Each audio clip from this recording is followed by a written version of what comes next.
So ఇదే మార్చిరి bath అంటే కుతుబ్ షాహీ రాజవంశీయులు చనిపోయిన తర్వాత ఆ శవాలను కడిగి తర్వాత సమాధి చేసేవాళ్ళు.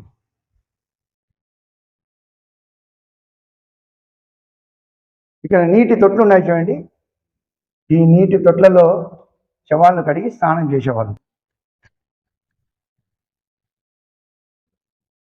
సో ఇప్పుడైతే ఎండిపోయిన నీళ్ళు లేవు, కానీ ఇంతకుముందు దీనిలో నీళ్లు నింపి, ఈ తొట్లలో నీళ్లు నింపి శవాలను కడిగి ఆ తర్వాత సమాధి చేసేవాళ్ళు కుతుబ్ షాహీ రాజవంశీయులు. చాలా తొట్లు ఉన్నాయి ఇక్కడ చూడండి. ఇంకోటి ఇది చాలా వెడల్పైన తొట్టు.